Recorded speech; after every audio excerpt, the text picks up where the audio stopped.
A paz do Senhor a todos. A paz do Senhor Jesus. Irmãos, hoje a gente continua em 2 Samuel 12, 13 e 14. Mas antes, não se esqueça de curtir e compartilhar o vídeo para que mais pessoas sejam alcançadas pelo Evangelho. Amém? Vamos orar?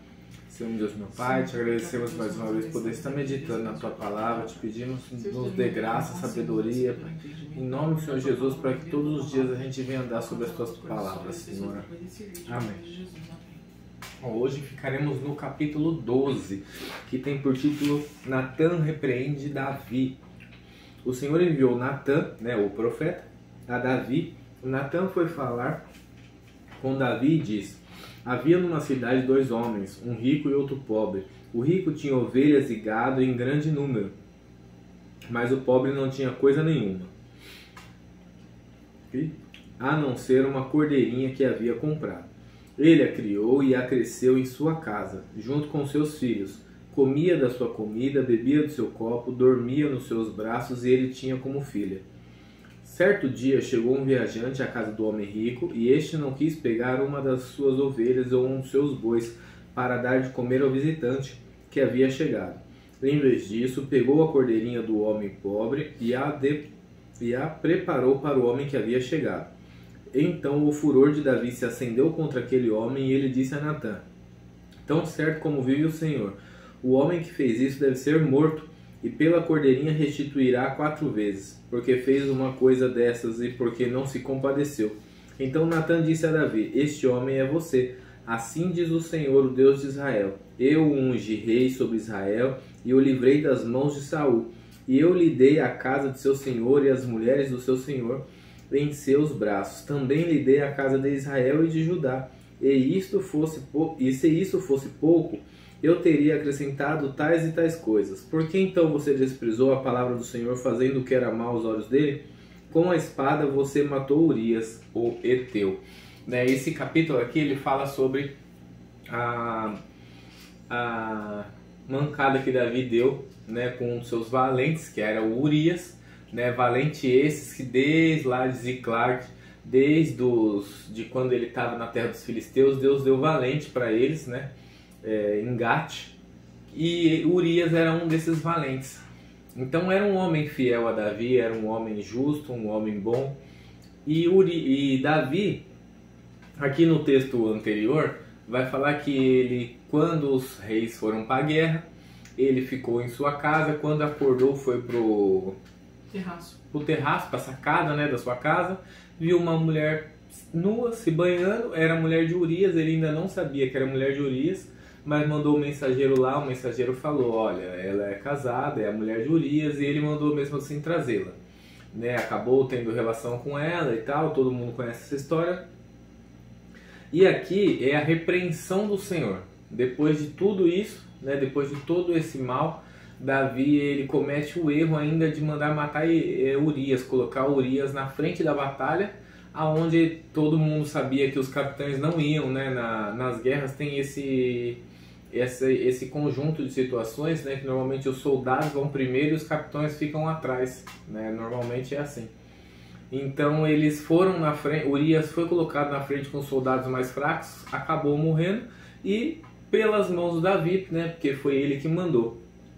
Quando Deus fala com Natã e Natã vem repreender Davi, Natã ele faz uma parábola, ele monta uma parábola ali para Davi entender a situação, e Davi já se ira, só que ele não estava olhando para o próprio umbigo, então é quase que quem tem telhado de vidro não pode tacar pedra no telhado do outro, Então aqui, depois disso, Davi ele entende que ele errou, ele se arrepende, e ele pede perdão para o Senhor. Inclusive, durante essa situação foi quando Davi ele escreveu o Salmo 51, lição e arrependimento de Davi, Salmo 51. Compadece-te de mim, ó Deus, segundo a tua benignidade e segundo a multidão das tuas misericórdias. Apaga as minhas transgressões, lava-me completamente da minha iniquidade e purifica-me do pecado, pois eu conheço as minhas transgressões,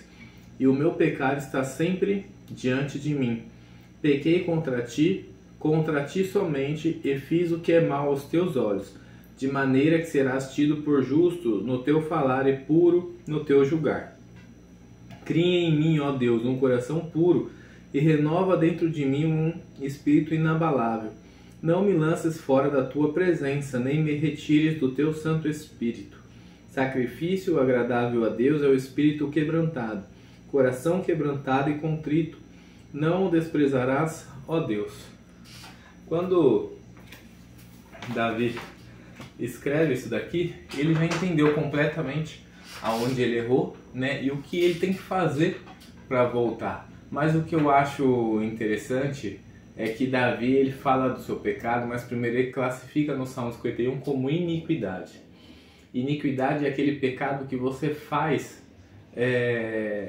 já tão rotineiro que não é, que você não considera pecado, é aquele pecadinho de bolso, né, digamos assim. Mas não que Davi teria feito isso várias vezes. Mas Davi, a gente vai ver na história que ele tem um grande apreço por mulheres, né? Ele se casa também com diversas mulheres.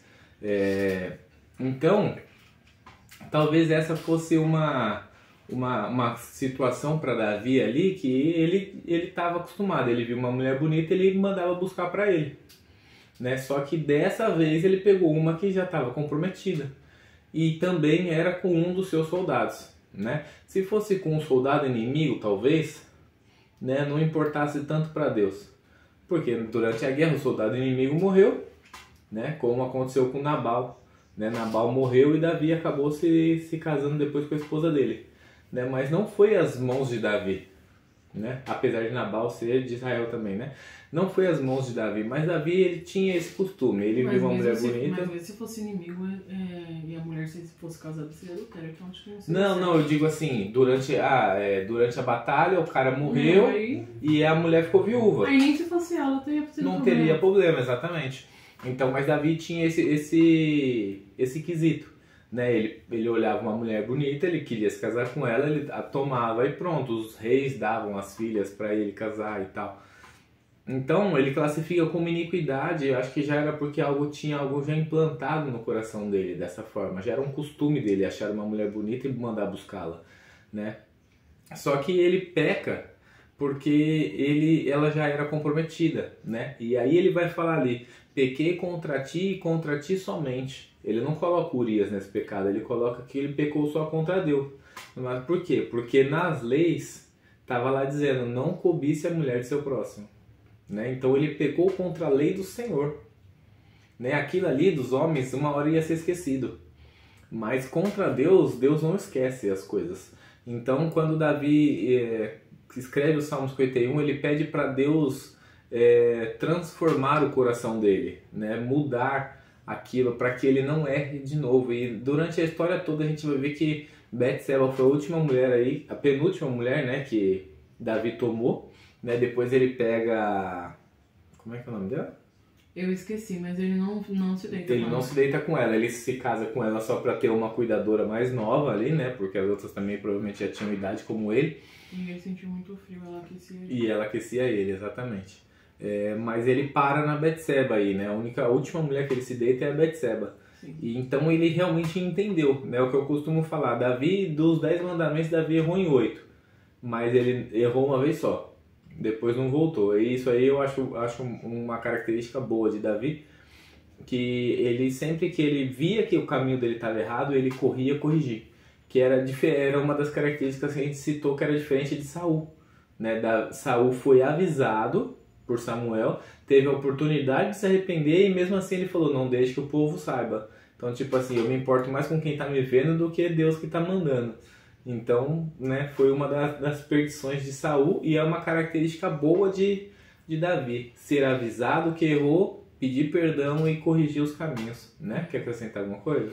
A justiça de Deus, né? Ela não falha, porque quando Deus ele fala que a dinastia dele vai ser duradoura, é porque ele está indo ali, né, no caminho certo. E aqui já no 12, ele fala lá no final, né? Assim diz o Senhor, de sua própria família farei surgir seu castigo, tomarei suas mulheres diante de seus olhos, e ele fala no começo que a espada não se afastará da família dele. Sim. Deus ele é justo, né? Não importa que Davi fosse segundo seu coração, e que Deus já sabia que ele tinha se arrependido e que ele não iria fazer mais, mas Deus, ele é justo. Sim. Ele foi bondoso quando Davi estava fazendo tudo certinho, mas ele foi justo aqui quando Davi errou, né? Então, a justiça de Deus é maravilhosa. Não, e aqui mesmo ele foi benigno, né? Porque foi misericordioso, porque o próprio Davi cita a palavra para o Natan: este homem deve morrer. E aí Natan fala: esse homem é você. Aí ele já fala: opa. Aí ele falou: mas o Senhor te perdoou, você não morrerá, mas vai perder o filho que vai nascer, né? Então, aqui Deus já agiu de misericórdia, já poupou a vida dele já. O resto vai ser para descendência, ele nem ia estar vivo para ver. Mas... Não, ele começou já a ver. Não, eu digo assim, tipo, a espada não se apartará da sua casa, dali de Salomão para frente ele já não viu mais nada, né? Só aquele período ali dos filhos dele e tal, que brigaram, não sei o que, entendeu? Sim.